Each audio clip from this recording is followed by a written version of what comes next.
It's official, E3 is back again for 2021. It's going to be June 12th through 15th. However, big changes are happening, not just in terms of how the show is going to be run, but also who's taking part. So I've got the console crew together to chat through what this all means. I'm Lucy James, joined as usual by PlayStation Pro Tamoor Hussein. Tickets, please. We are now boarding the E3 hype train. And Xbox expert Jordan Ramey. It's way too early for the hype train, Tam. It's way too early. It's only April. It is never too early for the hype train, and honestly, it's just nice that the news is out there, like, because all of this stuff was happening on April 1st, and no one really knew what was happening, so it's nice that we've got the official announcement from the ESA, who are the folks behind E3. Let's talk about it, because first of all, off the bat, there were a lot of rumblings about what E3 was even going to be this year. Last year, it was the quote-unquote summer games mess where everyone was running events. It lasted the whole summer. This time around, it's that short E3 window again. And actually, there are some big companies involved. A lot of speculation that these big companies, because they've had success doing their own thing, weren't going to be back for E3. So Jordan, can you run us through this list of the companies who will be in E3 2021? Sure. So the big list is Nintendo, Capcom, Konami, Ubisoft, Take-Two, Warner Bros, and is it Koch Media or Koch Media? Koch? Koch? It's Koch Media. It depends on where you're from. Like, if I've never actually pronounced its name out loud. Everyone knows what it is. No one wants to say it. It's Media. Koch Media. Say it. But also, it's the Jolly Green Giant. It's going to be Xbox too. Which is, honestly, so let's talk about that. You've got this statement from Big Phil here. Tam, do you want to read out this tweet from Big Phil? Big Phil has said that he is glad to see the gaming industry coming together again in June for a digital E3. This and other summer events are proof that our industry is strongest when we work together. Looking forward to sharing what we have in store this summer. You get an Xbox, and you get an Xbox, and you get an Xbox. So I think the big surprising thing here is that, yeah, Xbox and Nintendo have agreed to take part in E3. Sony has not. We'll talk about, so the people who are missing, we've got Sony, EA, Activision Blizzard, Sega, Bandai Namco, and Square Enix. Now, if you look at the list of all of the companies, a lot of them have had success doing their own things. Like Square Enix has started doing their own. Nintendo has obviously led the way with Direct. Activision Blizzard, they just had BlizzCon line.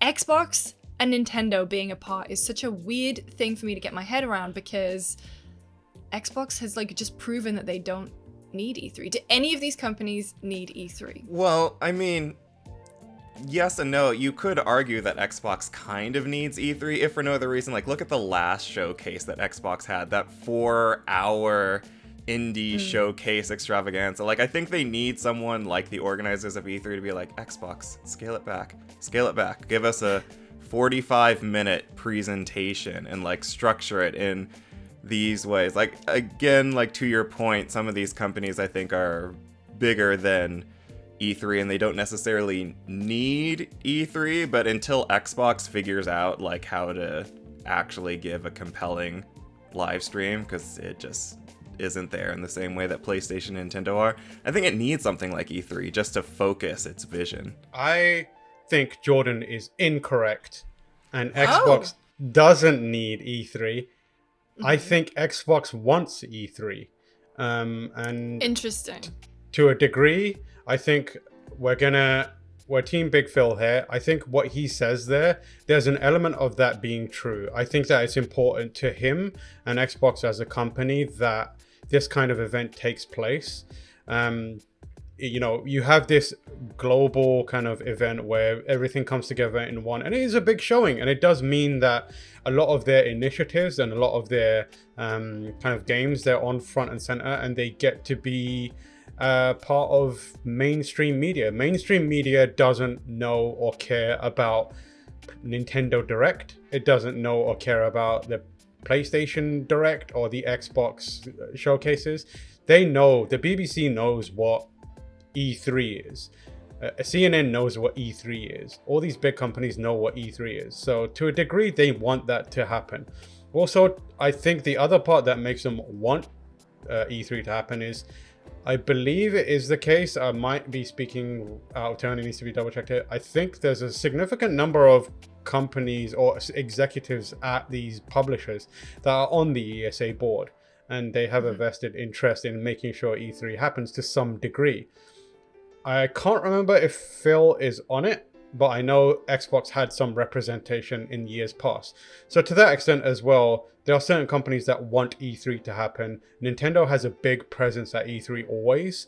And I think they want it to happen, one, to get some normality, two, because it does have that feel-good story event where the gaming world is coming together, and three, because big media will look at E3. Big media is less likely to look at Nintendo Direct and Xbox Showcase. But is this E3? If you're doing an all-digital event and it's just all live streams like this, is it the same as the normal E3 that's happened in past years? Like, we're talking about almost a completely different event here. Not to the maybe general public, but to the developers and publishers behind the scenes, this is like a completely different deal. That's the thing. I think we're just taking different elements from E3, and especially different elements that have become more prevalent, especially with, you know, Jeff Keighley doing his Coliseum at E3, you know, having those more in-depth chats. There's been more of an emphasis on live streaming stuff. And so I think to a degree, this is an extension of what E3 was going to become. But I think the important thing that was definitely buried the lead a little bit was that E3 2022 will be in person again, which, Tam, to your point about the ESA, people are going to want to be involved this year. And I'm sure the conversations with the ESA and all these companies are like, well, if you want to be on the show floor in 2022, when we're back doing this in person, you need to work with us in some capacity in 2021. And that's not to say that, you know, next year at E3 there won't be an Activision, there won't be a Sega on the show floor. It just maybe that's not high in their list of priorities right now. They're maybe reevaluating what in-person shows are going to look like. And honestly, like E3 2019, the last quote-unquote normal one, you know, I mean, Sony wasn't there. I don't think Activision Blizzard were on the show floor. So it's a weird shifting show, and it's been shifting for the last few years. This, to me, I feel like I just love E3, and I'm excited that more people get to experience it. Same. I love me an E3. And I think it is very much a case of that. Like, people are also making bets, also kind of gingerly putting a few chips down for the future of E3 and the future of gaming events. Like, who knows if, you know, E3 in a shock move comes back stronger than ever. You don't want to be in a position where, oh man, everyone is into E3 now. But I remember I gave the head of the ESA 2 middle fingers as I left the room. You don't want to be that person. You need to make sure that you're kind of keeping it sweet, keeping those bridges there instead of burning them down. But yeah, E3 hype train! The E3 hype train, but I mean, we talked about this on Console Crew too, where it's like, and Jordan, to your point, where is this E3? There are going to be pieces of E3 that just don't translate to an online-only environment, and that is going to be, you know, getting hands-on with stuff. There were rumors that they were talking about doing online demos, but it looks like they haven't mentioned any of that, so either it's still being worked out or it's been dropped completely. But it is going to be free. You're just not going to be able to play the games. I mean, Jordan, you know, how does that sound to you? Like, still being able to experience everything but not be able to play stuff? It doesn't irk me as much as just the fact of just not being able to really speak to other people in person. The aspect of E3 that for me makes E3 is actually getting to talk to the developer in person, to talk to these people that I've never met before, longtime friends that I just haven't seen in a really long time, and reconnect and like enjoy gaming together, and kind of getting to understand what this new project is, what this new game is, by like seeing the excitement in like a developer's eyes as they finally get to talk about it, which you just don't get talking to someone over a webcam. And so not getting hands on. Yeah. Wow, absolutely done us, hasn't he? He's really done us. I can't actually see you all. I'm looking into a camera. There's no face there to see. It's not the same.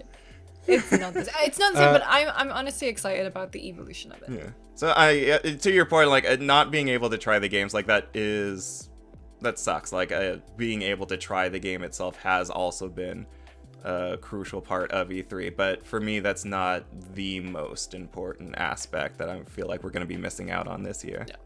I don't think it's impossible. Like, we have existed in this hellscape for a year and a half now, and we have done remote hands-on gameplay. I played Cyberpunk before it was out, and I was nowhere near a event like a convention hall. I was nowhere near CD Projekt. We did it.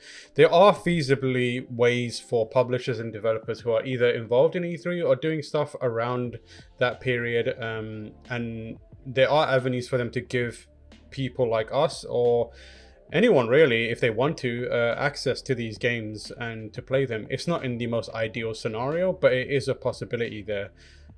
So the other thing that doesn't translate to online E3 is $20 hot dogs that are disgusting. And God, $10 E3 food is so expensive. Yeah, and if you bring in food, they're like, oh, what are you doing? Where'd you get that from? They'll tackle you to the Pay ground. Like, normal where the price? hell did you Yeah. get that?